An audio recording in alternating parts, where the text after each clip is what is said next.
Good morning, everybody. Well, we're back. It's a beautiful day here in South Florida. I mean, sometimes we don't have beautiful days. I think most of the time we do. And we're your how to buy a car without getting ripped off by a car dealer team. You heard the recorded introduction just a second ago. And we've been doing it for a long, long time. I welcome one and all, the old listeners, the ones that we have some incredible callers that absolutely make the show. Probably, I'm sure, cumulatively informed greater than we are. We learn things from our callers, and we value you very much. We have especially a super informed group of YouTube callers, and they are monitored by Rick Kearney, our certified diagnostic master technician. He's on my right here in the studio. So if you could get to YouTube, youtube.com/Earl on Cars, and you're a highly informed, I'm just kidding you. It's nice if you're highly informed. We have so many YouTubers that are greatly informed about automobiles. Put your postings on youtube.com/Earl on Cars. But the rest of you folks, the old-fashioned telephone, we love that. And the show started basically, which, in fact, not basically, radio, talk show, what? Telephone, right? You call the telephone. So 20 years ago, the only number we had was 877-960-9960. Now, unlike so many other things, that hasn't become obsolete. I mean, this high-tech AI, crazy Google world we live in, the telephone, of course, it's a smartphone now, but it's still a telephone. You hear the human voice. We love your calls. And if you can't call now, we'll be on the show for 2 hours from 8 to 10 a.m. That's Eastern Standard Time. So you got 2 hours. You come back to the show, do your shopping, do whatever you got to do. If you hear us talking, you can listen. And if you can call, please write the number down, 877-960-9960. Again, and I know I'm going to drive you crazy giving that number out because we have a lot of new listeners that have never heard the show. But that number again is 877-960-9960. Now, Nancy Stewart, my co-host for 20 years, co-founder of Earl Stewart on Cars, is sitting in the studio next to me. I'm in the middle between Nancy and Rick. And Nancy is put it basic, she's a female advocate. She came on the show and built the female audience to parity. We're at 50-50. If I had to look at all the calls over the past 12 months, we'd have probably about 50-50. And we appreciate you ladies. We want you to call the show. We want to hear your view. Don't be shy. Don't be shy. And to give you a little incentive, Nancy Stewart has a special message for you, a special surprise, an incentive. Now, I'm warning you, it sounds too good to be true, because I always warn you on the show about car dealers and their advertisements are too good to be true. This is not an advertisement. This is an offer that she'll tell you about. If you haven't called the show before and you're a female, there's a special incentive that Nancy's going to tell you about. Before I turn the mic over to Nancy, let me give you a couple more ways we'd like for you to call us. And if I'm giving you a lot of ways to call us, that's on purpose because you truly make the show. I mean, we can sit here and pontificate. I can talk for 6 hours. I'm a yacker, and we all are. That's the reason we got a radio talk show, because we like to talk, but we need to learn to listen better, and we want you to discipline us in that by calling the show. So if you can't call us at 877-960-9960, or you don't want to, text us. We have a text number. That text number is 772-497-6530. 772-497-6530. A lot of people, they might want to call. They might, be tempted, but hey, live radio, we got 20, 30, 40, 50,000 people out there watching, listening to us. That's a big audience, and people kind of get tongue-tied, nervous about it. I don't blame you. It took Nancy a while to get over this live radio. But we're used to it now, and our problem is we yak too much. So we want you to yak at us because we learn more from you than otherwise. And the people listening to the show learn more from you. So the call-in number, 877-960-9960. The text number, 772-497-6530. And then my favorite number, I don't know why, I just like I know that anonymity and privacy is a big thing in the world today. I mean, we're like in a Big Brother kind of a world where people are looking over our shoulders. We value our privacy more and more and more. So we have a privacy number for you to call us, meaning you can talk to us, you can lay it out, you can swear at us, you can criticize us, praise us would be nice, but it's a private number. Only you know you called us. I don't know who you are, where you are. And that number, it's not a number, it's a website, and it's youranonymousfeedback.com, just the way it sounds, YOURANONYMOUS, feedback, FEEDBACK.com, youranonymousfeedback.com. Love to hear from you. And even, some people use that link anyway because, I don't know, they like it better. It's easy. You send it in, and maybe I don't get to it till the end of the show. It isn't the privacy you value, just you like it. I like it myself. We use it in our business. In full disclosure, we have a Toyota dealership, and our employees and our customers are encouraged to use that number because as a business, I want to know what you really think about me. I don't want to know I don't want you to tell me what I want to hear. I want you to tell me what I need to hear to improve my business. So you call us or email us at youranonymousfeedback.com and tell us how we can improve, what we can do differently. You love Rick, you hate Rick, you love Earl, you hate Earl, you love Stu, you love Nancy, whatever it is. If more about this, more about gas mileage, more about dealer fees, whatever you want, just give us your input. Now, I got off on a rant, and I apologize. I'm going to turn the mic over to Nancy Stewart, and she will take over and tell you about that very, very special offer for you ladies. Good morning, ladies and gentlemen, and welcome. Boy, we have a great show. Another great show ahead of us, and I'm going to talk about some recalls you may not know about, like driving your car on the road and the doors suddenly open. That's scary. You could be anywhere, 95 or maybe local, West Palm Beach, anywhere at all. So we'll get to that. Also, we do have a dog of the week, and his name is Mickey, and he comes to us virtually, and we are going to get to that about 9:30, and that is our sponsored dog of the week. Also for the ladies, we have $50 for the first 2 new lady callers. Give us a call. Let us know how your experience went as far as service or sales or anything at all you'd like to talk about. That's 877-960-9960. You can text us at 772-497-6530. Also, as Earl mentioned, youranonymousfeedback.com. We're going to go straight to the phones, and we are going to talk to John from Palm City. Good morning, John. Good morning. Nancy let it off with a recall that she mentioned. Page 83 of Consumer Reports for April. Hondas from 2017 to 2020. Certain models affected 2.53 million. The fuel pump can quit while the car is in operation, and it just conks out completely.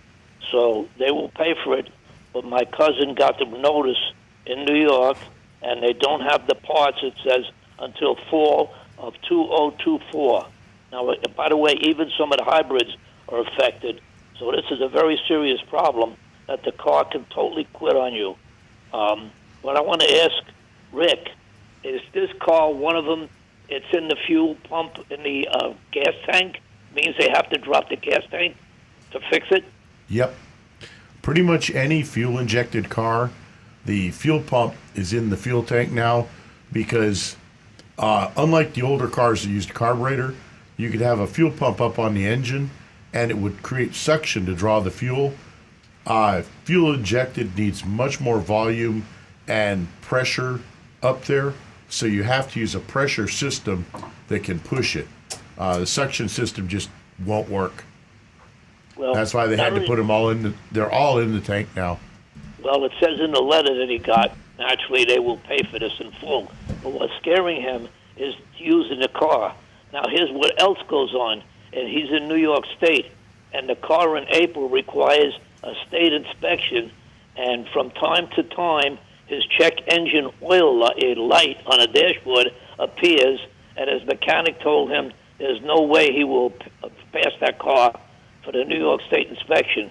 So what I told him to do is go right away to Honda and tell them what this problem is, and they must give you a loaner car until this part comes in. Good advice, John. I'm glad you told them that. Yep, absolutely.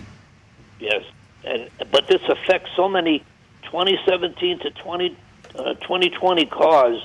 I mean, we're talking 2,539,000. So beware. There's a Honda number to call. It's 888-234-2138, 6 a.m. to 5 p.m. Everybody that owns the car for those years, get on top of it immediately. Very serious problem. John, can you repeat that number? Okay, 888-234-2138. Great. Hey, John, did you read about the number of vehicles that are having engine fires Yes. also in that report? Yes, I saw that. Is that amazing? This consumer report is the most fantastic issue, the new one. Every car, every model, used cars, everything is rated in there. This is a Bible in itself that's worth keeping. I'm glad to hear you say that. We talk about it week in and week out. I'm going to tell you, it's just amazing that 327 acres in Connecticut and the extensive, detailed, everything they put those cars through. It's just amazing, and it's all for the consumer. Totally non-profit. Absolutely. John, it's been a pleasure as usual. Thank you so much for being part of the show. We All right, guys. truly have a good day. appreciate it's a wonderful weather today. It is, isn't it? Yes. We're close Thank to you, spring. guys. Thank you very much. Thank you so much. In case you didn't get a chance to jot that number down that John shared with us, it is 888-234-2138. Honda manufacturer. Absolutely. Also, I was going to say that I believe it's the Hyundai and Kia that have the engine fires. Again, 877-960-9960. And ladies, $50 for the first 2 new lady callers. Give us a call. Rick? Toyota just went through an issue with the fuel pumps, and we were replacing them on quite a few different models. And we did, at our dealership, we did thousands of them. Is that right? Same issue. Fuel pump would simply stop operating. Yeah, that's a great way to inform all of our listeners this morning. Thanks for that information. We're going to go to Lance, who's been holding in Tennessee. Good morning, Lance. Well, Earl, Where you been, Lance? We missed you. I'm in MIA. It's one of the pitfalls of too much dirty dancing at the Elks Club. The Elk Club. Can also result in a fractured ankle. So I've been recovering from a fractured ankle. But I do want to say, I agree with John and Nancy's comments about this most recent issue of the Consumer Report. However, I was taken aback by the lack of ingenuity and quality workmanship of American car makers. I mean, this country is the started the Industrial Revolution, and now, we've traded that off to all these foreign countries. I just wonder what has happened to the American car building and what will happen to the American automobile. And then I'd like to close my remarks out by giving you a joke. Okay. You know, no more songs. You're switching to jokes. You're a comedian now. No, I've got some songs, but I'm reciting them. I've been using them on the nursing staff here, and so far it's working pretty good. More songs to follow. Okay. Little boy goes to a wedding. Uh-huh. Comes home. His daddy says, "What'd you learn at the wedding?" He said, "Well, I learned how many times a woman can get married." He said, "You learned that at a wedding?" He said, "How many times can a woman get married?" 16 times. How could that be? 4 better, 4 worse, 4 richer, and 4 poor. I love that. That's is a good story. That is really cute. Thank you, Lance. Thanks so much, maybe Lance. you could take that joke and put it to music, and then you can sing your jokes. There you go. But I would like to hear your comments about American car building in the future. Well, We're looking forward that's to fine. it. I do have some comments. In fact, you piqued my brain on that. I started thinking about what happened when I first started in the business, and that's what I'll talk about because of what you just said. It's a very, very astute observation you made. Now, I will talk about that a little later. Thanks. Have a good day. You're doing a great job. Thank you, Lance. Thank you, Lance. Have a great weekend. Our number here is 877-960-9960. And ladies, $50 for the first 2 new lady callers. That's $50. Give us a call. In the Consumer Report, can you imagine? They're reporting on some great cars under $27,000. $27,000. This latest edition from April, it's the auto issue. I'll hold that. And I want to tell you, I got my copy. It is amazing. If you don't buy any next Consumer month. Reports ever, the one you want to buy every year is this right here. What month is this? April. May? This is April. April. The April edition. April edition. Buy the April edition Consumer. It's the annual auto issue. This will be a reference book for you all year. If you're even thinking about buying a new or used car or thinking about recalls, thinking about repairs, you got to have this in your library. Absolutely. You know, if anyone out there is thinking we get a kickback from Consumer Report, I'm waiting. Earl asked for one, and, well, I can't repeat what they told him on air. It was not nice. That's why I'm sitting here. I will continue to ask. All kidding aside, like I said, that auto test center that they have in Connecticut, it's an amazing place. Amazing. 327 acres. And like Earl said, the April edition, you got to get it. You got to pick it up. You got to keep it, in your back pocket for the whole year. It will give you everything. But I just thought it was really amazing that you could purchase a car in this day and age, under $27,000. Highly recommended. It's just amazing. Give us a call toll free at 877-960-9960. And you can text us at 772-497-6530. Keep that text number available to you because you'll need it whenever you vote on the Mystery Shopping Report later in the show. We visited Gunther Mazda in Fort Lauderdale. Amazing. Agent Lightning is just truly amazing. She did a great job. We're going to go back to the phones where Simon is holding. Good morning, Simon. Hello. Good morning. How are you? Good. How you doing? Great.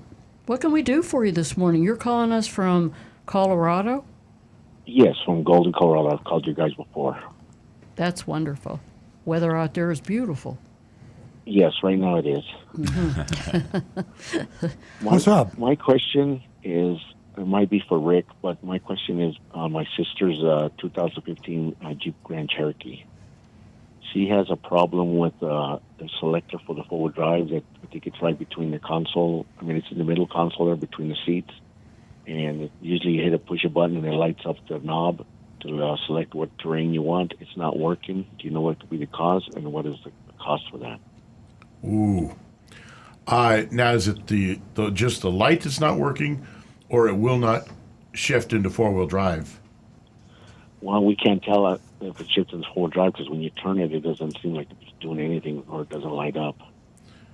Yeah, that would require electrical diagnosis on the switch itself first to find out if it's actually operating and go on from there. Or you could do a tight turn, like a tight U-turn, and see if it... Now, that's very true. And you hear the grinding if it's in four-wheel drive. If you shift into four-wheel low and you do a tight turn on dry pavement, you're going to feel that it's in four-wheel drive. It will feel weird. Because it will jerk and shudder and shake because it's going to try to lock up all four wheels to turn at the same rate. And obviously you can't turn a circle with all four turning at the same rate. So that would be just a quick way to see if you're getting into four-wheel drive.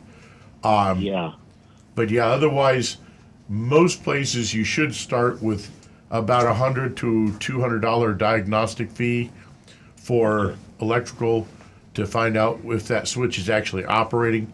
I know Jeeps traditionally have had a lot of electrical problems. It just always seems like the first thing to go on a Jeep is the electrical system. So that would probably be more to your advantage because that's going to be a lot less expensive to repair than, say, the transfer case or the transmission. Right. Okay. Yeah, because it's hard to tell if it's engaged. But like I said, I'll have her take a tight turn on it because we tried to use it for the snow last time, and you can't tell where it's turning because a little knob lights up, has a little light, and it indicates which way your category is, and it doesn't. You can't tell. Yeah, that almost sounds like it's a switch to me. But that would be the first place I would check with it. Is I'd get the wiring diagram out and a voltmeter and check to see if that switch is actually changing its position like it should. Okay. I appreciate it. Thank you guys very much. Thanks for the call, Simon. Colorado. Beautiful up there. Yeah, well, let me get to a text from Anne-Marie. Good idea. We're waiting for the next caller to come online.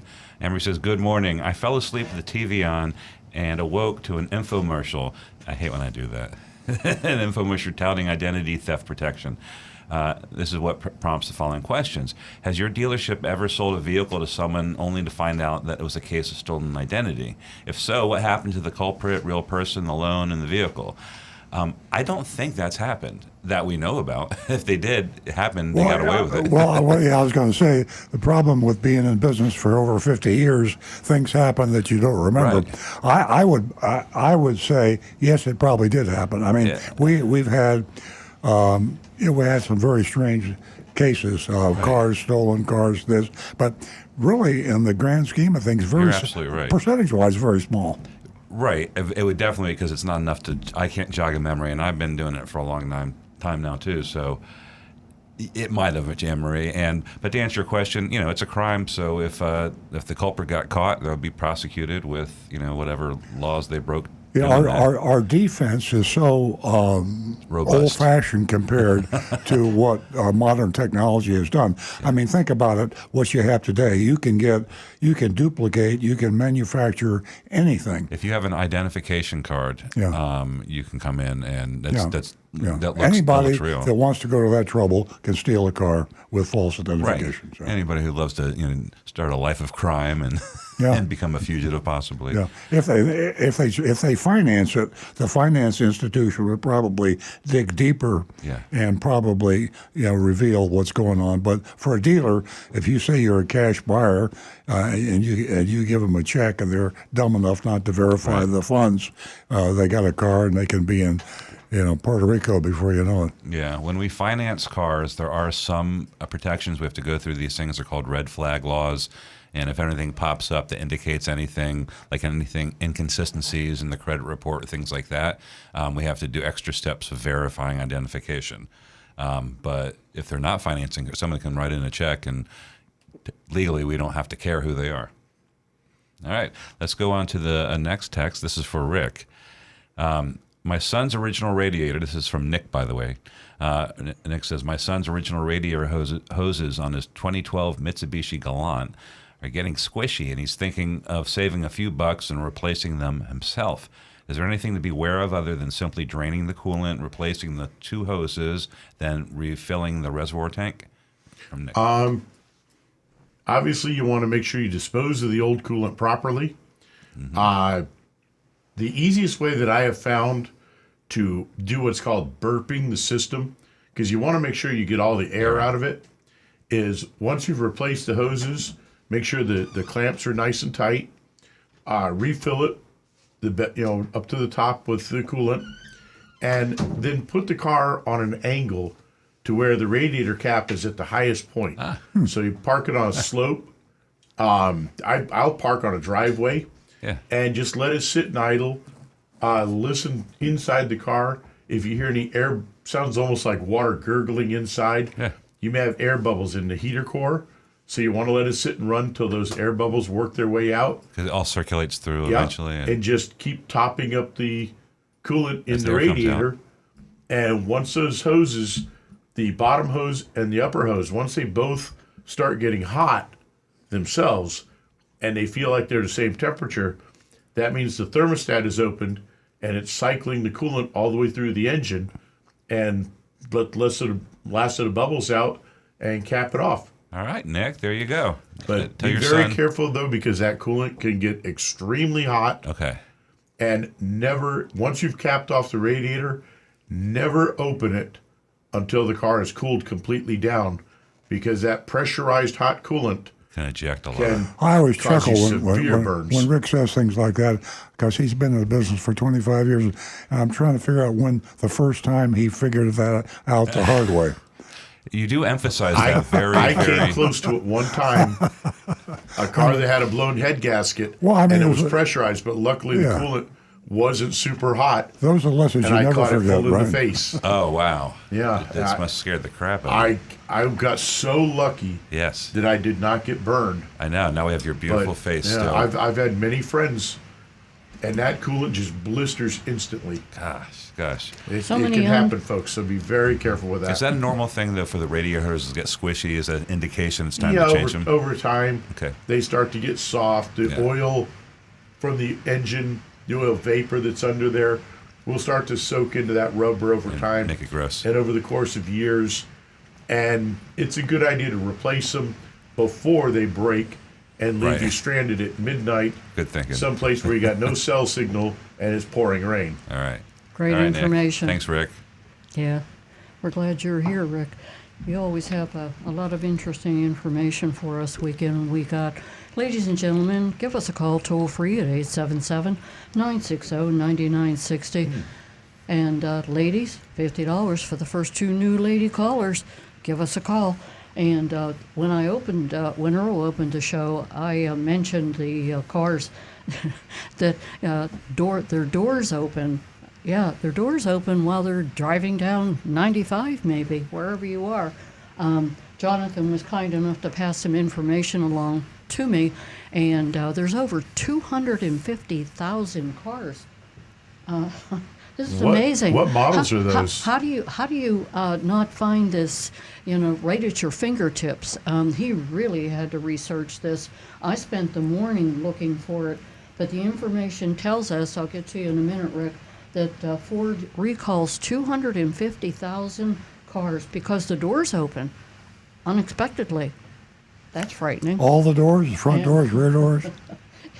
You'll have to Google that. Also, Volvo also has some recalls, and their doors opened unexpectedly. They don't mention the number of vehicles that were affected, but you another good reason to always wear your seatbelts. Google that, or take a look at past subscriptions of Consumer Report. I'm sure you can get the information. And I hope everyone heard what I said. I was away from the mic there for a second. We have some calls to get to. We're going to get to We are going to get, I'll tell you what, the young lady that was calling for the first time, please give me a call back. Sorry we didn't get to you immediately, but we're going to go to Tricia, and she has called before, and she supports the ladies, and that's the reason why she continues to be part of the show. Good morning, Tricia. Good morning. Yes, you are my go-to station Saturday morning, every Saturday. Oh, thank you so much. Yes. I learn a lot from you guys, but I got a two-part question here. Number one, I spoke a few weeks ago about my tires wearing out excessively fast, and I drive like Earl. Earl admitted I'm a very bad driver, left and right. So my very good tires, Michelin Defenders, wore out within 10,000 miles. Ridiculous. And I was told this controversy here, and I want your guys' opinion. I was told, one guy told me, well, the reason why they're wearing out so fast because I overinflated them. But then I have another guy, 30 years experience with cars, telling me, yes, even though it says 33, I always pump it up to 38 or 40. I'm totally confused about this, and I want you guys, once and for all, your opinion. I'll tell you what, Tricia, you're very persistent. I really like that. That's a great quality. Rick, what do you have to say about that?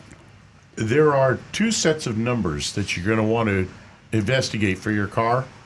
The first one is usually located on the door jamb by your driver's door, and that's going to tell you what the manufacturer recommends as the absolute lowest tire pressure that you should be running on your car. They're usually going to be somewhere around like 33 to 35 pounds of air. Right. Then if you look on the side of the tire itself, you'll see another number that can be anywhere, depending on the tire, anywhere from like 35 pounds to 45 pounds, or some even 50 or more. And that is the maximum air pressure that you want to run. You don't want to exceed that. So if the tire is rated to handle on the tire, if it shows that it's rated to handle 40 pounds and you're running 40 pounds, you are completely safe to do that. And that tire should not have any adverse wear caused by that. So, Tricia, what PSI have you been using? Okay, I was up to 38, 39 because that's what this guy was of 30 years experience said yes. Now I went back to, Tire Kingdom. He said, well, that's why your tires are wearing out. You got to do what's on the door, 33 and no more. Tricia, are they wearing out on the outside edges or in the center of the tire? If it's overinflated, the wear will be in the center of the tire. If it's underinflated, the wear will be on the edges of the tire. Well, it was on was on the outside edge. Then they were underinflated. Well, it was already at 38 or 39. Well, that's I'll throw that to Rick. I don't know. Edge wear, if it's only on one edge, just the outer edge, and the inner edge is okay, then that's usually a condition of the alignment. It's where the tires are actually, they're tilted outwards, so they're running on that outward edge more. Okay. If I it's got, have the car aligned before I put the tires on. Yeah. I'm just really wondering if there's something going on. Maybe they're not using the proper specs for that car. Maybe their system is outdated specifications or something, and it's actually being set up wrong to where it's allowing it to run on those outer edges. That's really only the best I can come up with on it. And Tricia, since you're like me, you're a recovering reckless driver. We both drive aggressively and probably faster, and take turns faster than we should. It's awfully easy to knock your car out of alignment. You can have your car aligned today, and tomorrow it'll be out of alignment, and it's because you hit a curb, you hit a pothole. It's easy if you're an aggressive driver to knock your car out of alignment. You might want to double up on your alignment checks. The dealer or the independent garage where you go should give you an alignment check, and there should be a computer printout that you can look at to verify that, and they do it for free. So as expensive as tires are, and as many tires as you're having to buy, I check my alignment every week. Well, I don't know any place that does it for free. Earl, $25 to check an alignment. Well, you haven't looked around. You haven't looked around enough, because in our market, most people do it free. It used to be the other way around, but there are alignment machines now where you can just drive across the equipment. It costs them nothing to check your alignment. So they have high-tech alignment machines now. Get on your telephone or text or email around and say, will you give me a free wheel alignment and a free four-wheel alignment? And the ones that say they will, check it out. There are also some places that will sell you a lifetime alignment that, as long as you're still on that same set of tires, they will check that alignment and adjust it as often as needed for a single charge. Pep Boys advertise a free. Great information. One more. Pep Boys advertises one. Thank you. I will do that. Hey, Tricia, is the center of your tires wearing out more than the edges? No, it was my right front tire on the outside edge. A little bit on the driver's side, but a lot more on the right side outside. Within 10,000 miles, this very expensive Michelin Defender tire wore out within 8 to 10,000 miles. There's a lot of money. Well, I think you're going to be able to solve this problem because you're really on top of things, and you're dotting your I's and crossing your T's. What else can you do? Well, I do want to give a little shout out. And this is good for your consumers, too. Michelin. Kudos to Michelin. When I told them that, the tires were wearing out, I had my alignment, 8 to 10,000 miles, I had 2 tires that needed done. They were only going to give me $75. I said, wait a minute. This is, your tire is warranted to 80,000, and it wore out in 10. So I said, no way. I'm only going to get 1 tire, not 2. I got a call back within 2 days. Listen to this. 2 days, they paid me in full for 2 new tires. There you go. $150 each tire they bought for me. All I had to do was for the balancing and whatever. Yep. And they paid me. All I had to do was fill out some paperwork, take pictures, show them the receipt, whatever. I got my money within 15 minutes through Zelle. Wow. Excellent. $300 from Michelin. So I want to give amazing. a shout out to Michelin. That's amazing, Tricia. Persistence. I like that. Congratulations. Keep on calling us, please. I will. You're an I will inspiration be for the Michelin ladies. For the rest of my life. Right.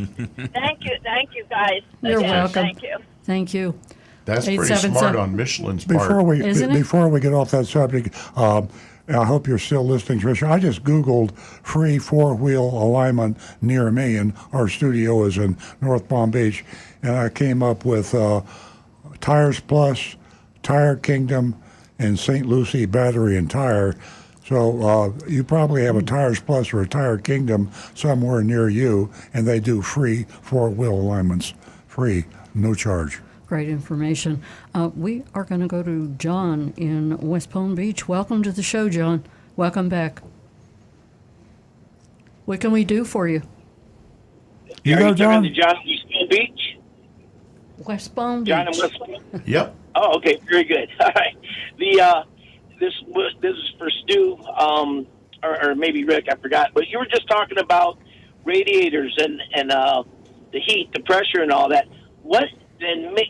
Whatever happened? Because I don't see them anymore. Whatever happened to the radiator caps that had the pressure release valve on the top, so that you could go ahead and work on the radiator and not have to wait, an hour for the engine to cool down, other than, running cold water over it.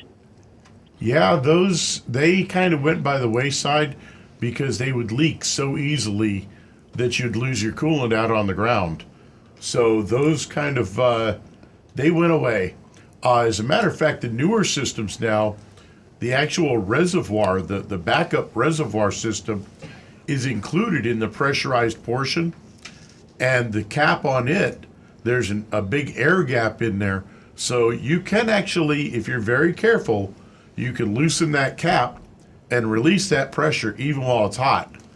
And then you can still access it to, do your drain and refill. All right, very good. Great. All right, well, that's it for me. Thanks a lot. I appreciate that. And Thank you, by the John. way, folks, if you're doing any sort of coolant work on your own, if you have pets, dogs or cats nearby, make sure that coolant is kept well away from them, because engine coolant, by its nature, the ethylene glycol, is very sweet tasting. Dogs are very likely to try to lick it. They can smell it. They immediately want to go for it, and it is deadly to animals. Wow. So I didn't know that. just myself being an animal lover, dog lover, cat lover, don't put that coolant on the ground. Don't pour it in the drain. Save it in a back in the gallon jugs, and take it to a local parts store where it can be recycled properly. They don't charge anything if you walk in there with old oil, old coolant, and say this needs to be recycled. Same thing with the old oil filters. Just put them in a plastic bag, take it in there. They'll take care of it, no charge. Great information. Our number here is 877-960-9960, and you can text us at 772-497-6530. Don't forget, youranonymousfeedback.com. We're going to go to Jersey Mike, who is a regular caller from West Palm Beach. Good morning. How are you, Mike? Hey, pretty good, folks. You're doing another great job, as you usually do. I really enjoy it. Thank you. I want to ask you a question about Lightning Shopper, that you post different dealerships, and you have suggested in the past, don't buy a car in South Florida because of junk fees and this and that and so forth and so on. But let me ask you this. If I was to go ahead and lease a brand new vehicle in South Florida, which, of course, if it breaks down while the period of the lease, they'll repair it. Is there anything wrong with something like that with regard to not buying a car in South Florida? I didn't quite get the question. We said, as opposed to buying a car, leasing a car, and then having everything in that 3-year lease period, covered under warranty. Yeah. No, if I do that in South Florida as opposed to going up north, same thing. Well, the same dangers and same pitfalls still await you with whether you're leasing or buying, because they're still establishing a selling price for the car. I mean, leasing. I mean, there might be different opinions in the studio here. Leasing is a viable option for a lot of customers, but in South Florida, the same process happens in the showrooms, whether you're leasing or buying the car. Actually, leasing, you're more vulnerable to a markup if you're not an educated consumer and careful than buying. With leasing, because there's a lot of fudge factors, and leases are more complex and hard to understand. A purchase, they try to make it hard to understand, but it's easier to buy a car and get a good price than to lease a car and get a good price. Well, I read my contracts word for word, and I'll sit there for an hour if I have to. Well, then you're an educated consumer, and it's a 6 of one, half dozen of the other. And we've done shows, and Earl has whole articles on Earl on Cars about it, but it comes down to this. Don't talk about leasing at all. Establish your best purchase price with an out the door, Correct. and then Correct. say, now apply this as my cap cost. Correct. I don't want to see this. I don't want to see Absolutely. this That's the way to change. do it. I'm going to read the That's the right contracts. negotiation. Right. Yep. So Now, yeah, one other question. if you want to go through the abuse, you go there and you can get a pretty good deal. But maybe heading up to like we said, maybe northern Florida or a nice sleepy town, maybe you might find a less aggressive dealer. I'm not just going to Georgia because they don't have the sales tax problem, you know? That's true. That's true. Anyway, let me say this here about Cadillac, okay? I have chewed up a couple sets of tires because you can't see the front of the car. That's how I got bought a 2016 from Napleton, which was my biggest mistake. And believe it or not, that car is the most uncomfortable car. And I've had Cadillacs my whole life, since 1970. That's the worst car I ever bought in my life. I cannot believe it. It's just bad. So I have chopped up tires because I can't see the curb when I'm going around a corner or something like that. Yeah. I mean, it's just really bad. They But let me should go do a I better wanna talk- job with cameras on Well, big yeah, vehicles Mike, like you, that. you just said something that triggered my talking about Consumer Reports. You said the worst car you ever owned, and a lot of people don't have a lot of faith in Consumer Reports, and they say, oh, just because it says it's a good car, I'm not going to buy that. But the one thing I think is a good idea is you don't want to have, like Mike has, the worst car you ever bought. I mean, you don't want that in your driveway. And Consumer Reports has a list this month in the annual auto issue of the worst cars to buy. So I'm saying if you don't believe in using Consumer Reports to tell you what car to buy, at least do yourself a favor. And if it says it's the worst car they ever tested, which they have a list of the worst cars, Yep. That's don't right. buy it. Just don't buy it. I mean, if you make a mistake, it's better right. than not making You're a right. mistake And and by getting the the way, worst car you ever owned.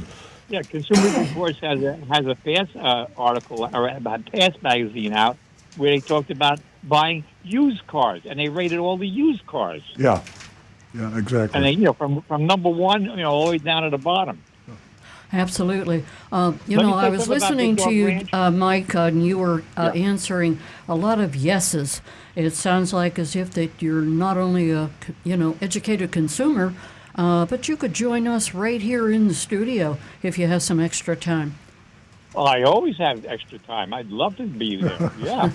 Matter of fact, Jupiter Joe's going to do a half an hour interview with me also because he likes me. There you go. Hey, I got to get to some calls. So One last question about a Big Dog Ranch. People don't know this. I got to say this. I've already said it once before. If you're a veteran, 50% off of any dog that you go over there and adopt. And I've already adopted one. Secondly, that dog comes out, is fully taken care of. Everything right down to the claws are taken care of. They get all their inoculation. You get a whole record of all this stuff. It's all on paper. They're defleed. They get a collar. They get everything you need to have. And it's the only no-kill dog shelter in the United States. That's right. That's right. And Yeah. Peggy Adams is a great place, too, but they kill animals there. Yeah, absolutely. And also, I'm going to mention, and we're going to take our next call. I'll say thank you to you, Jersey Mike. But You're quite welcome. Keep have up the great work. You guys do great work. Thank you so much. Have a great weekend. I'm going to mention Mickey again. Mickey is our dog of the week that Earl Stewart Toyota is sponsoring. And in case you didn't know it, we pick up the registration fees. Yeah. $200. It's expensive to adopt a dog, but not only can you adopt a dog, but you can foster a dog. So look into that. You can go to their website at bigdogranchrescue.org. We are going to catch up with the guys with texts, and while the lines are open, and YouTube. Rick, Stu? Yeah, I got one. Bob has a question. This will be a good one for Earl. Right up Earl's alley. Good morning. My question is, if by law a vehicle on recall, the dealer must provide a loaner, and what if the dealer says he has no rentals? What happens? And that's from Bob. Well, I think the law is a loaner if it's a dangerous recall. In other words, if the recall is because the the radio Like is a do not drive thing or something. yeah, like that. yeah. It has to be a dangerous recall. Now, dangerous is a general term. So, I recall a recall. I so meta. recall a recall about 15 years ago where dashes were cracking in the Arizona and the Florida sun. And everybody was ignoring it. The manufacturer's Toyota happened to be one of them, and we have a Toyota dealership. And the hot sun was being magnified is inside of a car, and the dashes were actually melting, and they were cracking, and they looked terrible. So Toyota and Honda and a few other manufacturers must have been using the same dash manufacturer to put in their cars. And they kind of recalled, and they didn't make a big deal out of it. And our customers were raising hell, and Toyota wouldn't give them a loaner car. So I had a customer call me one day and says, when I'm driving on the road in the bright sun, the sun reflects off that melted dash into my eyes, and I can't see. So a little light bulb went up over my head. I said, bingo. So I called Toyota, and I said, I'm going to insist on giving my customers a loaner car because it's a dangerous condition. The press picked up on it, and we were interviewed on television, and we had them come in, and we showed them the danger, and guess what? Lo and behold, Toyota changed that where they would provide a loaner car. So the key word is dangerous. If you have a recall, think in your mind as to how that might be dangerous to you, and if you can have a logical description of why that recall is dangerous, or if the manufacturer is already so deemed it, then they're required. If they give you a hard time, then you just got to go to the 800 number to the manufacturer. They will notify the dealer, and it will happen. And of course, if that doesn't happen, then you call a lawyer, but it's a slam dunk. Rick? The Takata airbag debacle. We had customers in rental cars for some of them over a year. Over a year, Yeah. waiting for those parts to come in to Yeah. repair their cars. We would actually have them keep their car at their house Yeah. because we had no room to park the cars at the dealership. We had so many. Yeah. We had to buy a 2-acre lot or rent a 2-acre lot to store all the Takata cars. Yeah, there's a shortage of rental cars. There's a shortage of new cars and used cars. And with this whole COVID thing, it's very difficult for the dealers to find these cars. And at our dealership, if we don't have a rental car, we find a rental car for you, or we give you a car off of our lot to drive if it's a dangerous recall. So you have to be persistent. If you have a dangerous recall, and you perceive it to be dangerous, you're going to get stonewalled by the dealer in many cases. So you have to go to the manufacturer, and you have to be pushy to insist. But you have the right, just remember, on a dangerous recall, to have a free loaner car. All right. Hey, we got one more, and it's from Gary. He says, I believe that most Hondas and Toyota cars, you can access the fuel pump from under the back seat without dropping the tank, but I'm not positive. Is that true? Most cars have an access panel. A lot of the smaller SUVs like RAV4s and Highlanders have an access panel under the seat so that you can access where the fuel pump is. Most trucks that have a frame, or SUVs with a frame, the fuel tank runs in a different position, and it does have to be removed from the vehicle. There's just no way to put an access panel for the trucks. Okay. I didn't know that, and now I know. All right, I'm all caught up. What are the guys over there on YouTube saying? I've got Donovan here coming in with some great information. So, Morning, Donovan. he says Ford last week enabled charging of their EVs at the Tesla Supercharger network. They are sending every owner of a Ford EV an adapter for free that will allow you to plug into the Tesla network. Wow. Tesla opened up 15,000 superchargers to Ford. You were able to just pull up and plug in just as it should be. Ford is first, and other automakers will be coming in the next few months. You can get your adapter for free till the end of June from Ford. So, folks, I would get on that list quickly because Think they're going to get the adapter They're going to before- go back order very soon, I'll bet. Are they going to Are they going to get the adapters before they get their other remote? Wow, yeah. We're still waiting on a lot of those. I know. Let's see. This will fix the number one complaint from people on EVs about where to charge. Toyota is desperate to sell the existing hydrogen Mirais on lots in California as more fueling stations have closed or are struggling to have fuel available. Get a hell of a deal on one of those. Yeah, let's buy this car. You can't drive it, You but can't you get a hell get of a fuel price for it.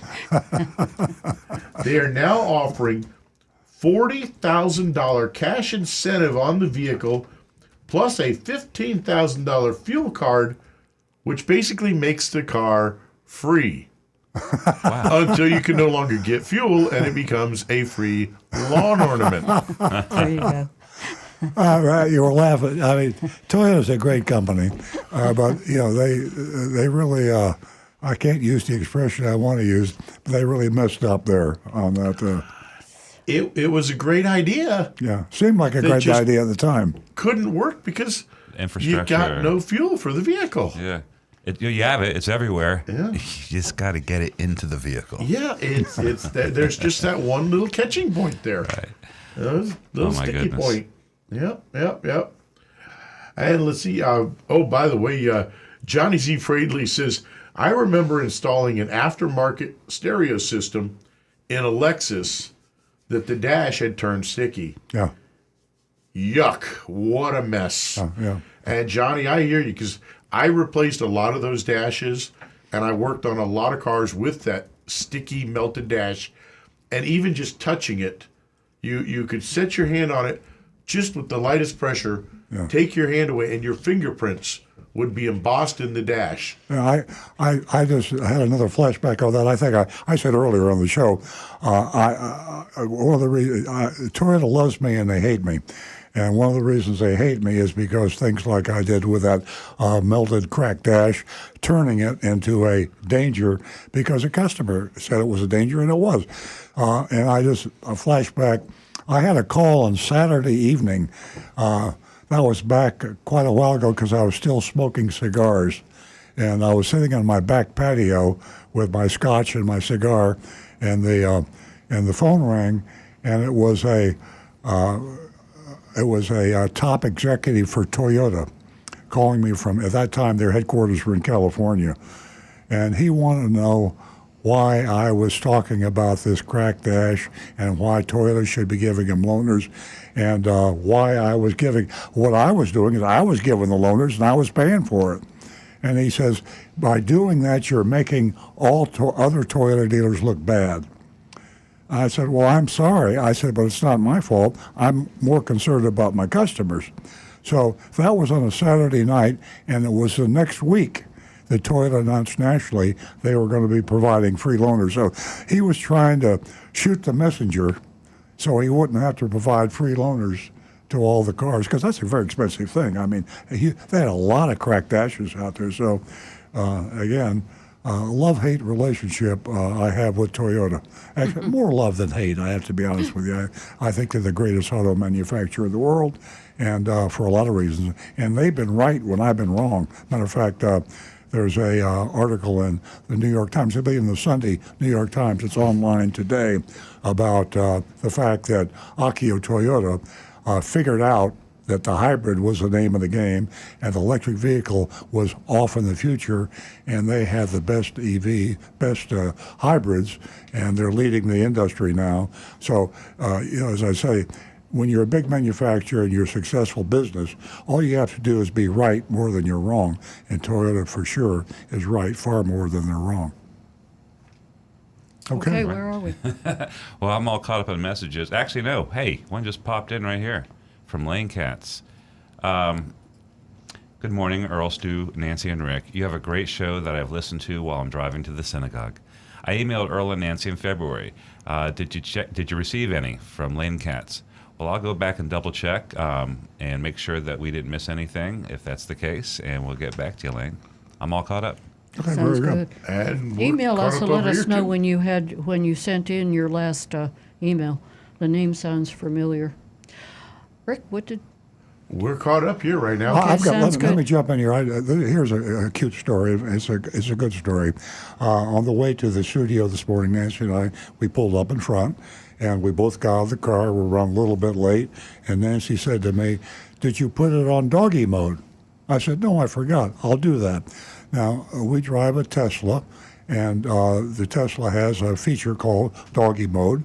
You just hit a little button, and the cabin inside of the car temperature is maintained the way you want it. We have it at 72 degrees, and so it keeps it cool and nice for your doggy. Well, we don't have a doggy in the car, but we do it anyway because when we get back in the car in the hot Florida sun, we don't like to sit in there and have the air conditioner fight the 120 degrees, and we don't want to get in the car and wait because it's so hot. So what's happened is that was a feature that Tesla had for years. We've had this particular Tesla for about 3 years. And the other auto EV manufacturers are copying that now. Why? Because doggy owners are buying EVs because it's the only car that you can do that. You don't want to leave the engine running in your car. You're shooting carbon into the atmosphere, and nothing's in the car. I do that. And people see the engine running. It makes everybody nervous when the engine's running. Yeah. So the doggy mode is so cool. No pun intended. That's twice on the show today. Good puns. That's your second good pun today. Oh, yeah, it's true. Thank you. Josh would be proud of me. So, at any rate, the EV it's affecting the sales. So, Rivian and 2 or 3 other EVs are going to doggy mode. And the other cool thing about a doggy mode that you can't do with a combustion engine car is the screen, a big, large LCD screen in your car lights up, and it has a picture of a dog on it, and says, because people see the dog in the car, say, "Oh, that guy's leaving the car, dog in the car, the windows are all rolled up. I'm going to call the police. I'm going to get a brick and break the window and get the dog out." So they come running up the car, and there's this big sign of a dog with a smile on his face, and he says, "Don't worry, my owner will be right back. I'm very comfortable, and the temperature is 72 degrees." Mm-hmm. Now, think about dog owners, and think about how they feel about their dogs, and think about, would that motivate somebody to buy a electric vehicle instead of a combustion engine? Yes, it would. That would be a deciding factor for me. Yeah. I every so often, my dog goes with me different places, and if I've got to stop somewhere that she can't come in, what do? I lock the door with the engine running. And she's a big dog. Yeah. Right, Rick? I said 65 pounds, she's a big dog, so she needs air conditioning. If you've got a dog and you really like to take good care of that dog, and you don't want people thinking you're a bad guy, and by the way, it works for babies too, kids and dogs. Move that up a little I'm not bit, advocating Earl. leaving your kid in the car, but if you're going to leave your dog in the car. Move it up a little so everybody could see it. There you go. Bring it down a little. There you go. Perfect. Well, with South Florida, that also works senior citizens. If you've got a senior riding with you, you need to go in somewhere, they want to wait in the car. Now they're totally protected. Yeah. How many times I could have used that for my mom. Okay, if you want to scratch your head, you also can take a look at the back page of the Consumer Report. And can you believe it? They have a list of some car lingos that you might want to bring yourself up to date with. And, scratching your head over the acronyms or the techie auto terms in this issue, you can make yourself like a little crib sheet, so to speak. Quick note in from Donovan. He says, "Earl, you don't have to use doggy mode for that. You can just start the climate control from the app when you're ready to leave, and it will cool the cabin in just a few minutes. You can also add a widget to your phone's home screen for one touch to start the climate control in the car instead of keeping it running while you're not in the car." I'd love you, Donovan. I tell you what. What He knows doesn't? these Teslas Can inside and I'm gonna out. put What Donovan. doesn't- I'm gonna put Donovan on the retainer so I can call him during the week. I can't. All I'm doing. I'm getting 2 hours worth of. I'm learning from you, but I'm gonna be right now. I say I'll Google that. I'm gonna start Donovan things. How much are you going to charge me, Donovan? I'm getting it myself a T-shirt. Well, but one of the reasons Donovan. I like the doggy mode is because that big sign on the LCD Yes, screen. I love the yes. picture of the dog, and when people look in the car, it's kind of a cool thing to do that. I Yep. see him look in the car every now and then and see the dog. Interesting. Okay, folks, ladies, $50 for the first 2 new lady callers. $50. Give us a call, 877-960-9960. We're going to, our phone lines have suddenly lit up. So everybody be patient. Bob from Lake Park, good morning. Welcome. Good morning. What can we do How's for you? everybody? Good morning. How is everybody? Good. Good morning. Welcome back, Stu. How was your trip? Who's Stu had to step out for just a moment. He went to New York last week. So yeah. Did you know that Stellantis has hired outside contractors to come to your house to fix your Takata egg bags? I did. Really? Who is that, Bob? Stellantis Auto Group? I didn't know that. Boy, Stellantis Auto Group. Okay, so that's Chrysler, Dodge, Jeep. Yep. Oh, Ram. I'll be Yeah, good. wow. Now that is what I call good information, and the kudos. I usually badmouth Chrysler. I don't call them Stellantis because it's funny when you said Stellantis. Something. Who the hell is Stellantis? Chrysler, Dodge, Jeep. I mean, their naming is so screwed up that they decided rather than try to do the mouthful, they'd come up with a name nobody could remember. But I will give them a pat on the back and an attaboy. They will go out to your home and they will fix your Takata airbag problem at no charge. You don't have to inconvenience yourself, too. And that is a great thing because a lot of people don't want the inconvenience to have the car tied up all day or 2 days or a week, and they come out to your house. That is a great idea, and all manufacturers should follow suit. Well, I think it's because a lot of people are ignoring the recall. Yes. And they're not bringing the car in. Yes. The only thing is when somebody knocks on your door, sometimes some of the car owners think it's a scam.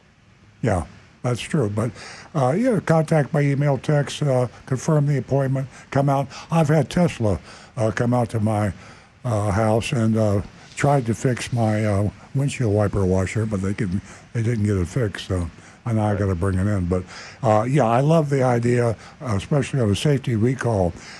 If I were President of the United States, I'd do an executive order, and I would make every auto manufacturer come to the home of the buyer to do the repair on their car. Or if they can't do the repair at the home, I would leave them a loaner car, pick it up, bring it in, fix it, return it, take my loaner car back. That would have your auto recalls close to 100%. And right now, only about 1 out of 4. We have 3 out of 4 cars on the road that are recalled that have not been fixed.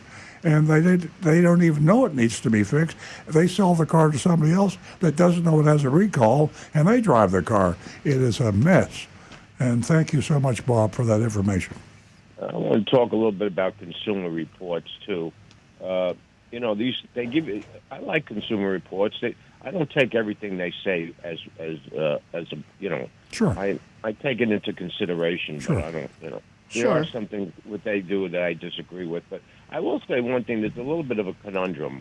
When they put that list up there of the best cars, a lot of the cars that they list are not available. You can't get them. You have to wait a year to get them, whatever it is. Yeah. And it seems like all the cars that are on the bottom of the list are the ones that the dealers have an inventory on. So it's a little bit of a it'll help you, give you an idea. But what good is it if you can't find the car? You're exactly If they right. tell you have to wait a year for the car. If you're in a hurry for a car, it is a problem, and it has always been.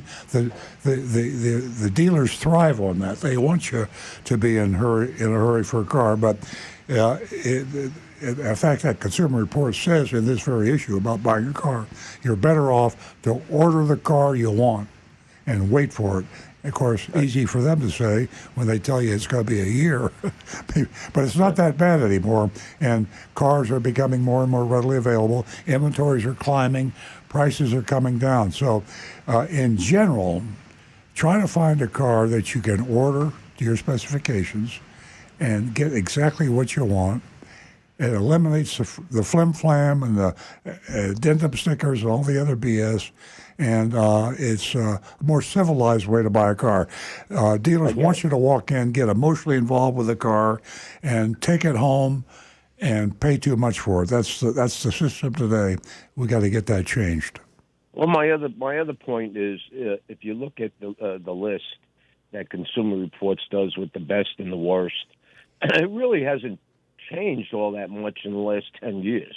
From what I could tell, I look at it. I mean, you still got the worst cars are still at the bottom, and the best cars are still at the top. I mean, not really. There have been some big from what I improvements. could tell. Kia has got a lot of cars now that are highly recommended. I can remember when you wouldn't buy a Kia on a bet. I mean, it was a terrible car. You're going back 20 years. Well, yeah. You're going back. That's true. I mean, I keep saying that in my mind, they've recently become good, but it's been a little bit while. It's been a while now. Yeah. I have another question. So you're going to go in to buy a car, and you've done all your research and everything. How much time should you allocate to go in there and do a deal? Is it 4 hours you're going to be at the dealership? Is it 6 hours? How long to get in there and actually, even though you did your research and everything, you're going to go in and you're going to try to say you're like the guy Marty that drives the Crown. Yeah. And you want to go in and you're gonna go in and you're gonna try to make a deal. Well, how much time do you need to allocate for your day? Bobby, all you need is the time to go in there and pick up the car and go home, because you've done all the negotiating and shopping and comparisons online. You do it all anonymously by text or email or phone call.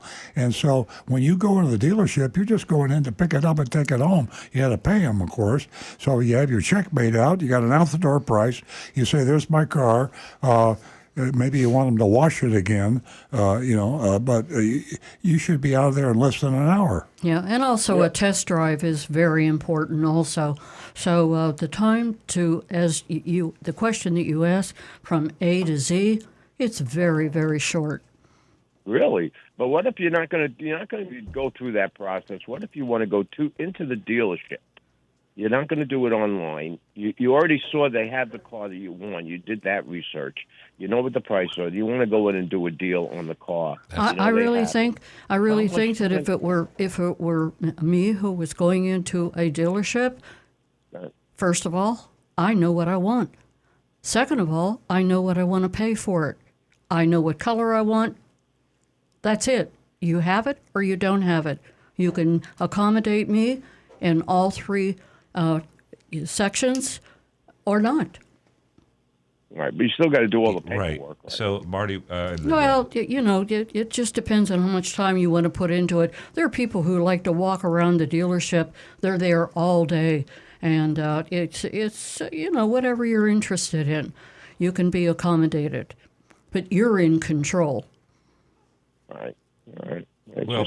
Because my experience has always been that usually you're in there. Yes, what I'm saying it's really as long as the customer wants to spend, because you can agree to whatever ridiculous thing at any point that they're pushing you. So it's a matter of the amount of time you want to take going back and forth. What's the Stu? What is the average time when somebody walks into your dealership? Do you know? It varies, really. I mean, we have a pretty straightforward. Like if somebody just walked in, they hadn't ordered a car online. I mean, there's no negotiating for price. Some time is taken if there's a trade. That takes some time, just the logistics to get it down, looked at. But I would say that's probably 15 to 20 minutes. if all the terms are agreed upon in the vehicles in stock, finance it. You have to. There's a Department of Motor Vehicles paperwork. You will be presented with some, extended warranties to buy. It's easy to say no at our dealership. That wouldn't take any much time if you say you're not interested. And then, so maybe 20, 30 minutes signing paperwork. So it could be as short as an hour and a half. It could be as long as, like Nancy said, some people prefer to spend some more time, looking at the car, driving it, learning about it.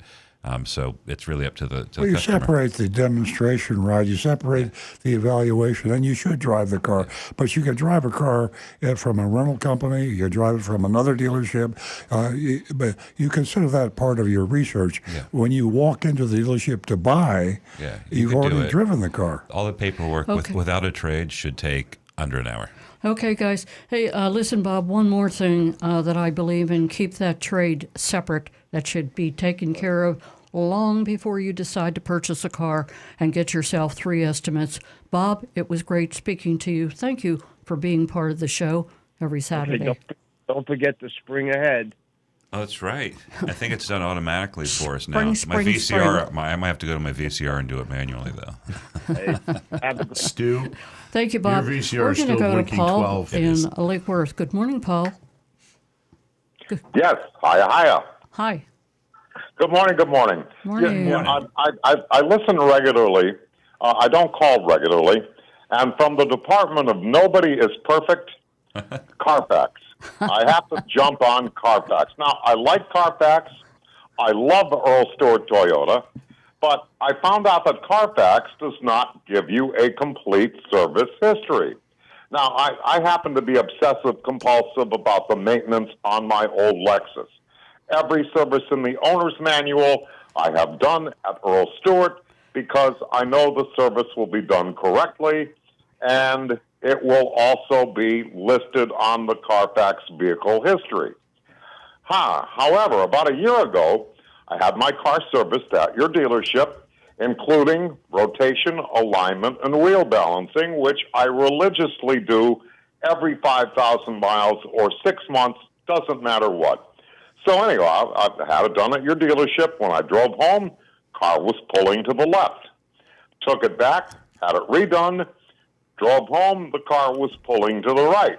Yikes. I lived 30 miles away, so I wasn't going back for that particular service. Oh, boy. So I had my alignment and wheel balancing. I had it redone again at Tires Plus, and it was perfect, absolutely perfect. I purchased the 3-year alignment package that they had for sale, and then a few months later, I get a notice from Carfax that my alignment was due and it wasn't done.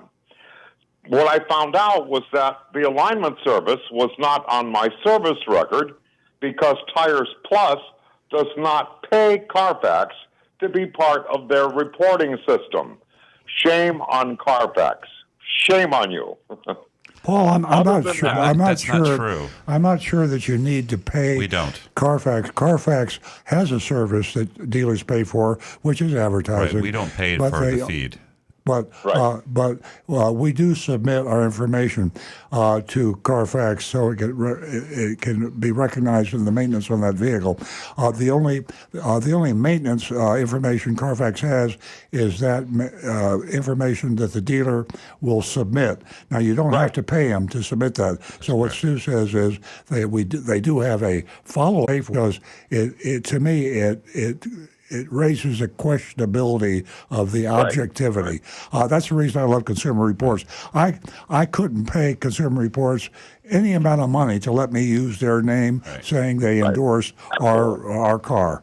They won't take money from they're totally pristine. Carfax is very close with the dealers. They provide a sales lead service, and the information is good, but they're very cozy with the dealers. Yeah, they're not perfect by any means. And that's the whole point. If you don't have your car serviced at a new car dealer, the Carfax doesn't always get that. Right. No, it doesn't have to be. It doesn't have to be a new car dealer. No. Tires Plus has apparently chosen not to submit their information to Carfax. Right. But in my opinion, they should submit it, and any independent or dealer should submit to Carfax because it's for the common good. It's for their own good. I want to know if I trade a car in, if I go in Carfax, I want to see if that car was maintained. And if I don't have that information, I'm not going to be able to offer as much money for the trade-in.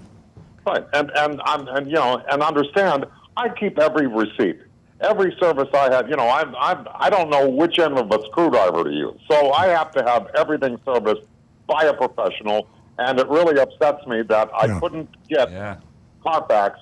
I called them, and I could not get them to recognize Tires Plus for the services that I have done. And I like Tires Plus. I like you guys. Yeah. Thank you, Paul. That's a like good you. point. We think your concern is justified. Yeah, thanks for your input, and thank you for calling, sharing your opinion with us. We have got to get to Marty. Marty is a regular caller from West Palm Beach. He's heard his name mentioned And many James, times. hang on. We'll be right with you. Sorry for the wait. Good morning, Marty. You're famous. Hi, how are you? Great. I'm glad to see that I've got a little reputation you're getting on famous. radio. Right. What I wanted to tell you, I've got the 24 Crown Limited with the advanced technology package. Tough to get. It's a very nice. I love the car.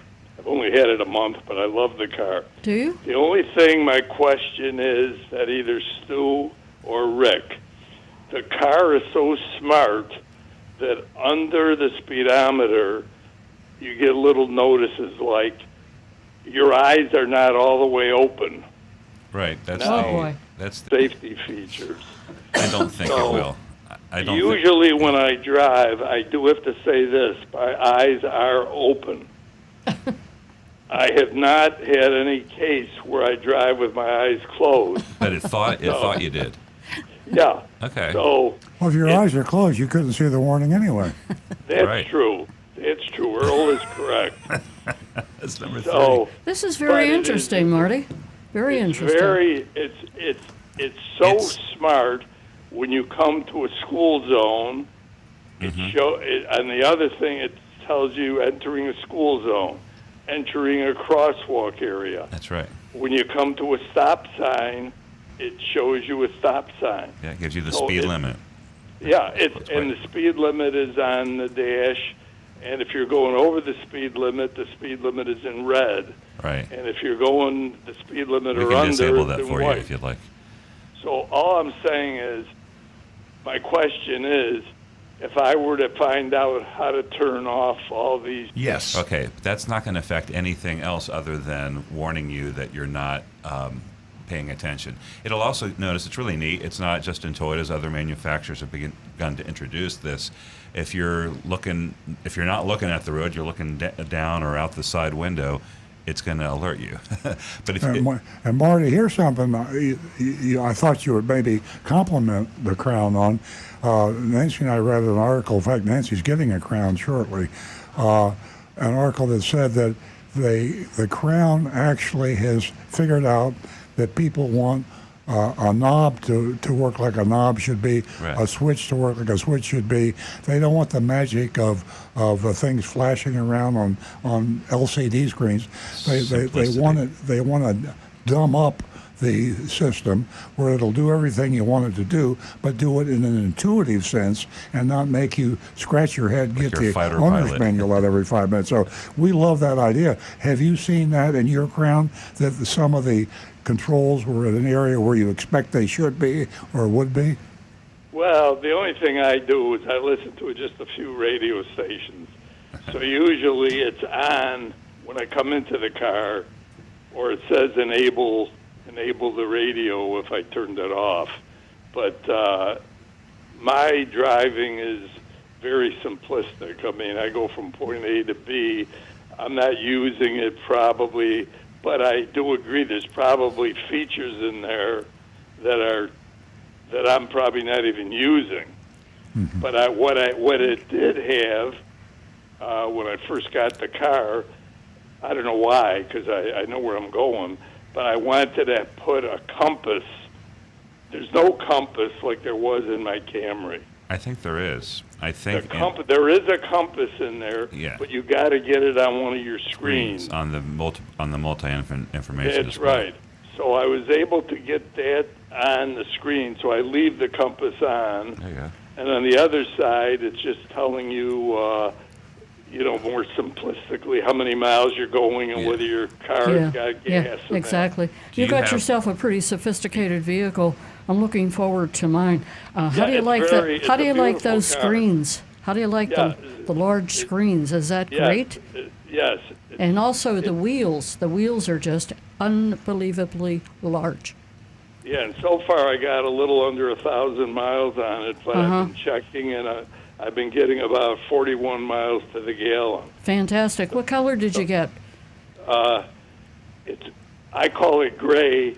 Toyota calls it heavy metal. Heavy metal. Look, You don't like saying that. That vehicle Forced has them to say things like panache. So the heavy metal will go right with it. Marty, it was a pleasure talking to you. Enjoy that crown. Yeah. Thank you. Get the advanced technology package, in my opinion, is worth having in there because you're getting the 360 camera with that. Sounds good. That's a recommendation from Marty. Yeah. Okay. We are going to go to James, who has been patiently holding from Boynton Beach. Good morning. Welcome. Hi, how are y'all? We're great.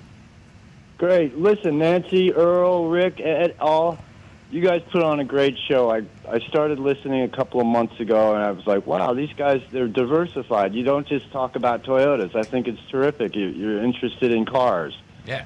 That's thank rare you. these days. Thank you. Listen, and Earl, I don't like to assume things. I take it Stuart Pontiac and West Palm was part of your family? Yeah, my dad founded Stuart Pontiac, 1928 South Dixie in 1937. Let me tell you something. My father bought a lot of cars from you guys over the years, and they were some beautiful cars. I particularly remember a 1967 Pontiac Firebird 400. Oh, Gold boy. with the black vinyl, the gold interior. Dad used to run that car back and forth from Palm Beach to New York regularly. Really? That was a great, great car. Another one was What a beauty. pepper green Pontiac Grand Prix from 1970 with the 400. Another beautiful car. You Pontiacs are beautiful cars. Thank you. You're describing my family. driveway in my childhood. Yeah. Rick, I have a question for you about my 1986 Mercedes 560. I have a starting problem. I went to the book. First of all, I disconnected the fuel system and the electronic system to spin the starter to see how it was working. It spins the engine freely. When I hook everything up and try to turn it over, start it, it starts off wanting to fire, and then it sort of gives up and just starts turning over. I go to the book, the old Mercedes manual, and it says test electronics, start at the coil. I'm getting connected, the system connected. It says I'm supposed to get battery voltage at the testing the coil through the test port. Okay. Battery voltage is battery voltage is 12.77. I'm only getting 12.09. Is that a big enough difference to make an issue? No, because you're going to lose a little bit of voltage across the wiring anyways. A half a volt is really not enough to really affect it. But it does sound to me like you've got an ignition problem. All right, next question. It has these crummy, squat coils, and it says I'm supposed to pull 2 to 4 ohms. I'm pulling a little up to 6 ohms, 2 to 6. Is that enough to say it's a bad coil?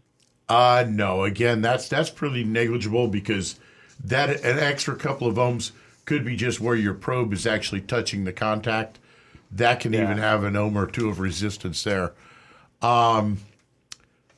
The first thing I'd be looking for really is I would hook one of the coils up electrically, put a spark plug in it, and put the base of the spark plug against good ground, and look and see if you're actually getting a spark firing across it. I'm getting a spark. It's very dim. It's yellow. Yeah, that in open air it's going to be.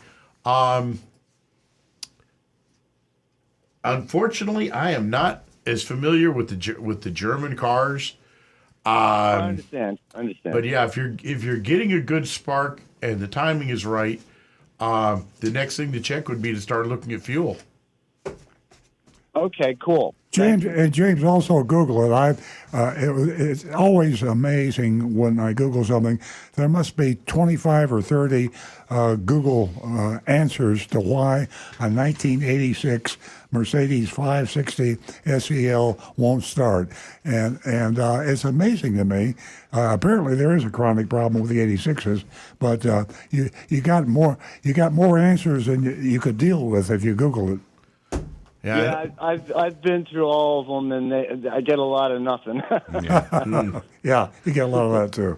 Thank you so much, James. Oh, one more compliment for Earl. I love that phrase you use, the questionability of objectivity. You're a brilliant man, Earl, and thank you, everybody, for your show again. You're welcome. Thank you very much. Thank you. Okay, it is time for us to get to our dog of the week, and that's Mickey.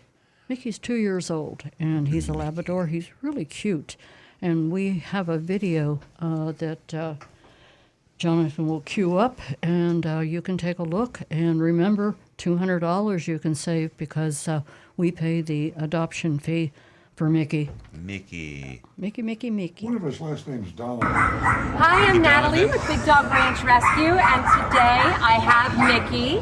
Mickey is a 2-year-old retriever mix. As you can see, Mickey's got a really unusual coat. Very, very, very handsome boy. I love Mickey. Mickey is one of our favorites here at the ranch. Mickey was adopted, but he was returned, unfortunately. The couple had a very young toddler, and Mickey was tumbling over, or the toddler and Mickey had been tumbling with each other. But Mickey is extraordinary. Mickey is very sweet. Mickey is really good with children. Mickey is just an all-around lovable guy. He was actually rescued from Georgia from a high kill shelter, so we are really rooting for Mickey to hopefully Mickey will find his forever home. Come here, say hi, Mickey. As you can see, he's kind of laid back. He gets along really well with other dogs, and he loves to go on walks here with our volunteers at the ranch, and we're hoping that you can come and meet Mickey and maybe find him his perfect forever home with you. Say hi. I know, you're such Mickey a good is boy. a chill dog. Great video. Yeah. Thanks, Jonathan. That gives you an inside view of Big Dog Ranch out there. Boy, I'll tell you what a place. If you've never been out there, you need to take a look. It's just an entertaining day, and take the kids out, or, as an adult, go out. You'd be, quite intrigued with all of the different places where they take care of all of these dogs and the puppies. They even have puppy land, and they have a vet out there that takes care of the dogs very, very well. Maternity ward. They literally have a maternity ward for doggies. Yeah, they do. They have a maternity ward, and it's just a whole lot of fun. Earl and I were out there, and we had a great time. Yeah, Loxahatchee, Florida. It's Palm Beach County. If you're familiar at all with Palm Beach County, it's quite a bit west of West Palm Beach. But it's worth the drive out there. Even if you don't want a dog, it's like going to Land Country Safari. It's entertaining. They'll take you on a tour. You'll see where the veterans are presented with dogs that are specially trained for veterans, wounded veterans. You'll see Puppy City, Puppy Town. And that is just too cute. All different colored houses. Every house has puppies in it. They have a quarantine area. All dogs that come in have to go through the quarantine area, and they're checked carefully. They have a full-time veterinarian. They have therapy. They have behavioral people that work to get the behavior of dog. See, Big Dog Ranch Rescue never euthanizes a dog. I mean, think about it. So sometimes there are dogs that are hard to adopt, and believe me, Big Dog Ranch Rescue finds homes, but it might take a year. We have dogs out there that have been for 3 or 4 years, but we don't euthanize them. So if you really want to be a good person, find a hard-to-adopt dog and give that dog a home. All dogs are good. It just depends on how you take care of them, and that's the reason we get pretty involved emotionally and otherwise with Big Dog Ranch Rescue. You can't go wrong. BDRR.org, BigDogRanchRescue.org. Go to their website, BDRR.org, and just take a look. If you can't drive out there in person, look at the website and you'll see what I'm talking about. Yeah, it'll put you in a good mood, and it's hard not to, go out there and not adopt a dog. And, while we're talking about Big Dog Ranch, it's really important for me to let everyone know Confessions of a Recovering Car Dealer. That's Earl's book, Confessions of a Recovering Car Dealer. And what makes it so special is that the book, the registration, everything is donated. It's donated to Big Dog Ranch. All proceeds for the book go to Big Dog Ranch. So you might want to pick that up. Go to Amazon and you can pick up Earl's book. And biography, latest update, all of that. It's an interesting book, something you can put on the shelf and you can use for years. So, and don't forget what Jersey Mike reminds us, that U.S. military veterans get half off of all adoption fees when they go to adopt a dog from Big Dog Ranch Rescue. Yeah, and don't they have a great department out there for the veterans and how they train the dogs with the veteran out there with that person. And like I said, it's an amazing day, and if you can get a chance to go out there, you can see all of that taking place. It is time for us to go to our mystery shopping report, and Agent Lightning did another fantastic job, and she went down to Gunther Mazda with her bulletproof vest, and she walked into Fort Lauderdale, the city of Fort Lauderdale. Yeah, it's about as deep into dangerous to the zone, the war zone as you can get. In the war zone, it's dangerous down there, folks.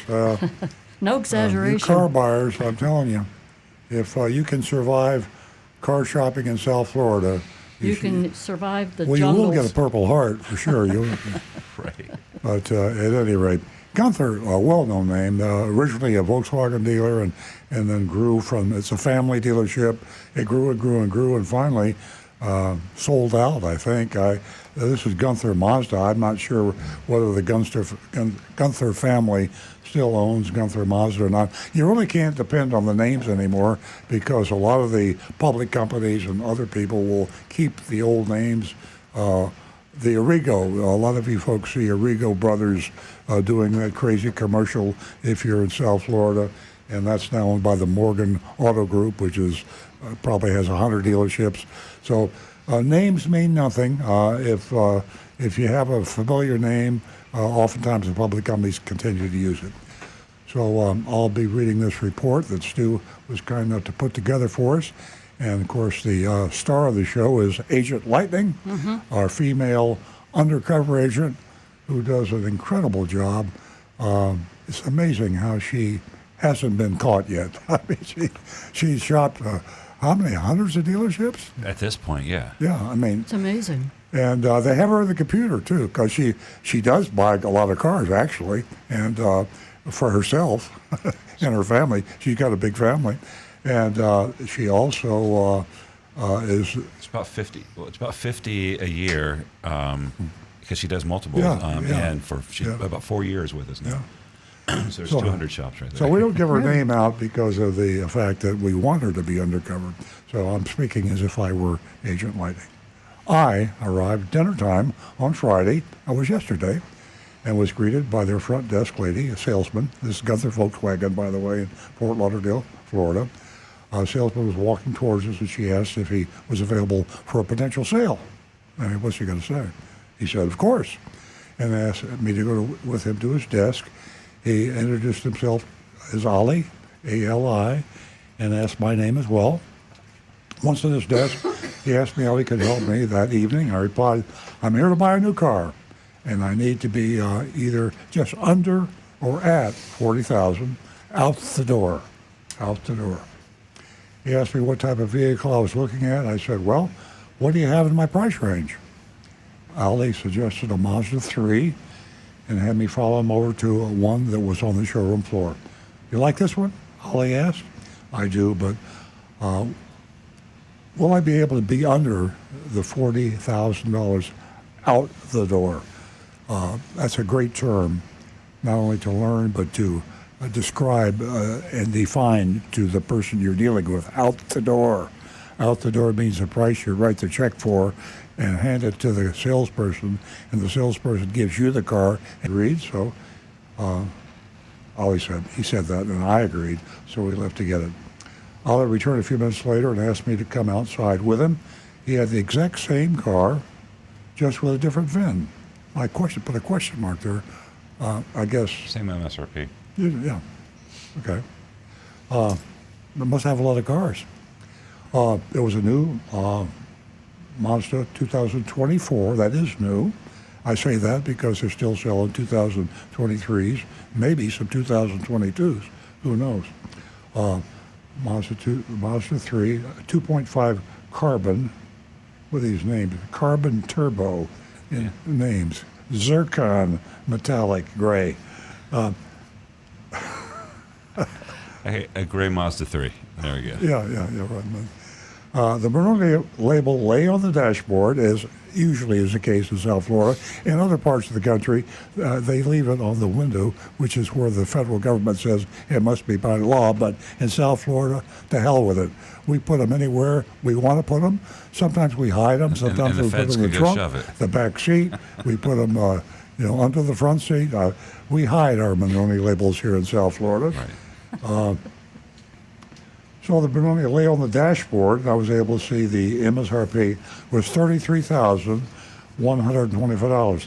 The addendum, that's synonymous with South Florida, addendums, the addendum was securely affixed to the windshield. Funny, they got the addendum just where it's supposed to Priorities, be. Dad, But they lost the Benoni. I don't get that. I do get it, and you get it too. It's just South Florida car marketing. It listed, here we go, the Gunther Protection Package. And I don't mean an armed guard. I mean paint, rust and dust, we used to say in the old days. Rust and dust. For $9.95, the Gunther Protection Package. Worthless, folks, worthless. Door edge guards and seamless door cups. Yeah. Free car washes. And then $3,000, but it's only $29.95 at Gunther. Limited dealer allocation market adjustment. Limited dealer allocation. That's a mouthful.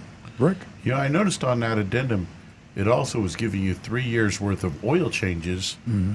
So I looked up, Mazda does, from the factory, does not offer free services on their car like I think almost every other manufacturer. I don't know whether they do or not. They probably The first do. 4 or 5 services are free. But Mazda does not. Are you sure? I couldn't find it. Okay. They offer prepaid plans where you can purchase Well, shame on you, Mazda. I a didn't know maintenance that. plan. Well, shame on Mazda and Gunther. They're giving free oil changes for only $9.95. Okay, on with the report. We went outside, took the Mazda 3 for a test drive, explained to me how they are one of the safest cars on the road. Well, okay, I'll take your word for it, Ollie. I mentioned that my first car was a Mazda Protege. It goes back to my days as a Mazda dealer, 1975. Or was it 74? Lose track of time. Pretty much the same car, just a new name, Ali said. Once back at the dealership, he asked me what I thought. I really like it, I said. Do you want to know the price? Ali asked. Yes, I would, please. I replied. He gestured for us to go inside. Went back to his desk where he asked me if I was going to buy or lease. Key qualification question. We had that call earlier in the show about should I lease or should I buy.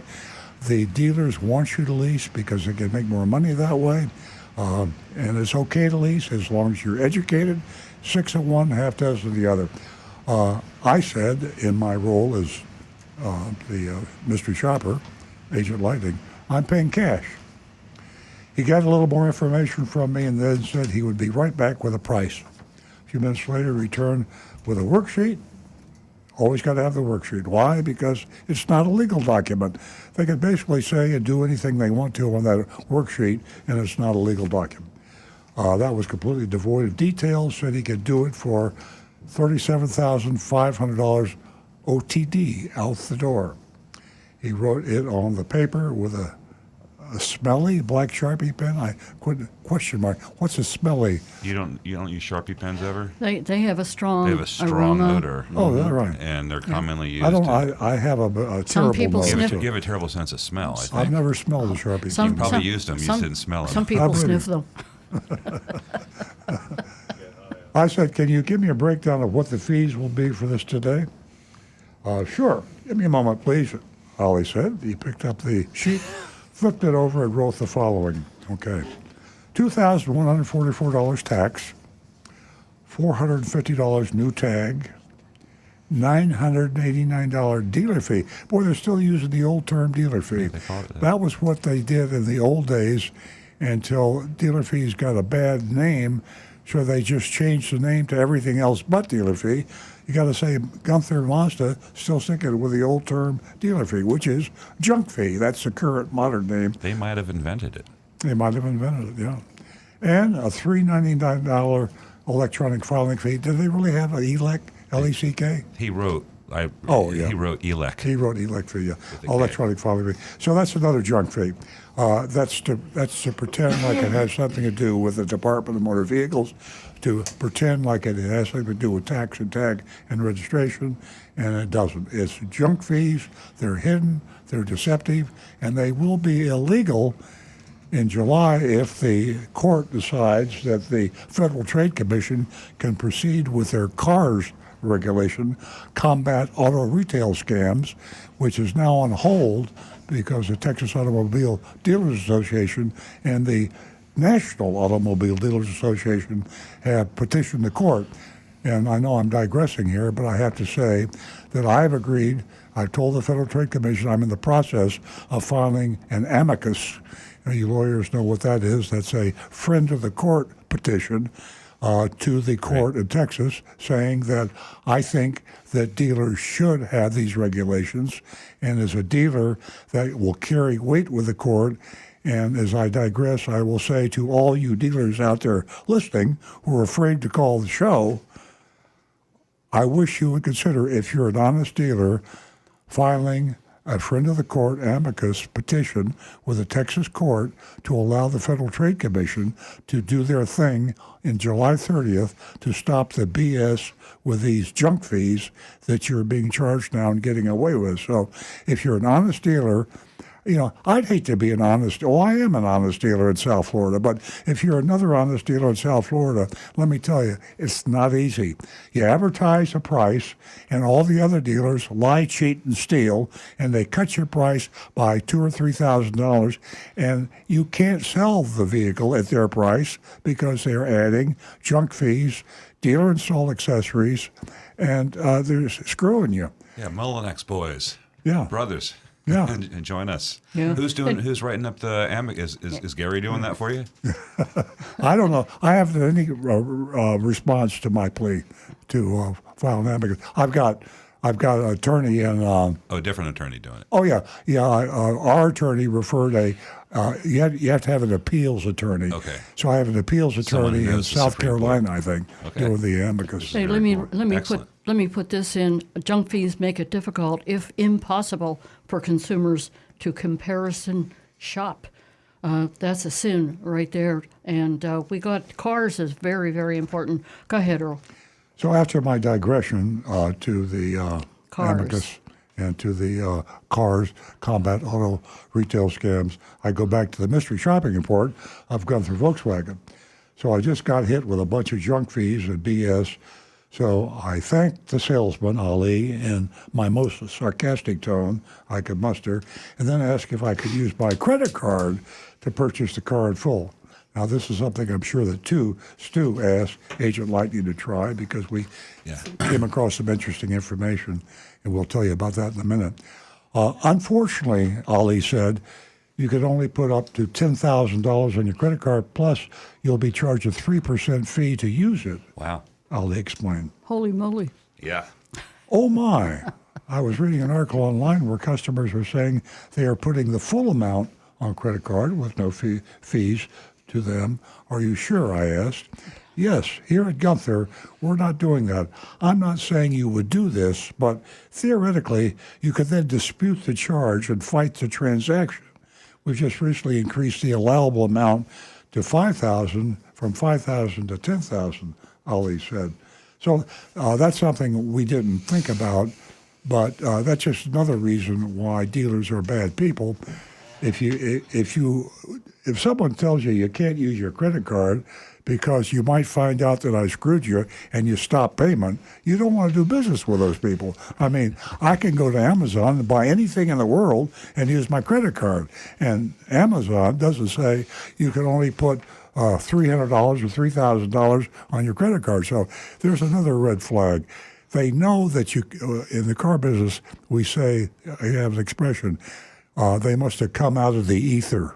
That means that we fooled them, and they got home, and then the next day they went to the club, and their friends told them they were taken advantage of. That means they came out of the ether, and they say, I want my money back. Well, if you have a credit card, you can stop payment. They don't want you to do that, so that's why the credit card thing is limited at Gunther and Mazda. Continuing on with the report, I asked him if he could please double-check this with his sales manager. He agreed, said, I know he'll tell me the same thing, but I'll be right back. He returned with his sales manager, who did indeed tell me the same thing, and no matter how hard I pushed, the answer was a hard no. They learned their lesson the hard way. Their customers were coming out of the ether and stopping the payment. I feel bad for the guys, though. There, I told Agent Lighten, kind of be a little aggressive with that push on that. So she took me literally and beat him up over the credit card. So here's the wrapping up the mystery shopping report. Is Agent Lightning. Ali says, or the manager says, if you're ready to buy right now, I'm not going to lose your business over a few $100s. He's still haggling. They're haggling until you disappear down the road. Yeah, they'll chase you to the car. You're getting a great car with a limited inventory, the sales manager said. Yeah, so limited, I had another car, the exact same identification in the garage as the one on the showroom floor. Anyway, to get back to the credit card, this came up at a management meeting when we found out about a salesman that was soliciting business from dealers. They'd found out how legally to charge the customers for the use of the credit card, and that's what Gunther's doing. So we don't charge our customers to use a credit card. We have a limit because we have to pay a merchant fee, and we limit it to amount of how much we will absorb, and it depends on the situation. But the dealers are now just flapping that charge into the junk fee category, so to speak. And what we heard was that dealers will now have the ability to have this charge appear as a separate charge on the credit card, which raises the concern for me is, does it also appear on the buyer's order? Yeah, good so point. if they charge the customer 3 or 4% to use their credit card, it's not going to be on the rest of the documents. One way or the other, that credit card is going to charge that dealership a fee, and one way or another, you're going to pay for that. A $50,000 purchase is a $1,500 fee. Good point, Stu. Okay, how do you feel about all this, ladies and gentlemen? Our text number is 772-497-6530. You can go there and you can place your, bet on whether Gunther needs to be closed down. Okay, well, we have some grades. I have Jonathan in Palm Coast. He says, Gunther Mazda plays games with the Monroney label placement. With the worthless protection package, market adjustment fee, $9.89 dealer fee, I think I'd go elsewhere. I'll give them the passing grade of D, but they don't deserve anything higher. I'm a graduate of Earl Stewart Car Buyer University, and I know that there are better deals out there. MSRP, tax tag, and title out the door. Prices do exist. You just need to find those dealerships. So there's a D. Thank you, Jonathan. From Bob, we have a D for Gunther. And yeah, we're riding that curve. So I'm with these guys. I'm a D. Worse than most, but not failing. I've got Negan 1, big F for missing Monroney, addendum, and dealer fee. Tom Steckel says D, misplaced Monroney and still charging MSRP plus dealer fees. Bad advice to dispute credit card charges. However, much lower junk fees than the $1,700 charged by Sport Mazda of Orlando. Wow. Brian Sidlatko, I was going to give Gunter Mazda an A. However, my addendum score is an F. Wow. I like that. Tim Gilliland, too many junk fees, C minus. Cliff's Picks, junk fees, walk away, F. Johnny Z. Fradley, F for fees. No Gunther for me's.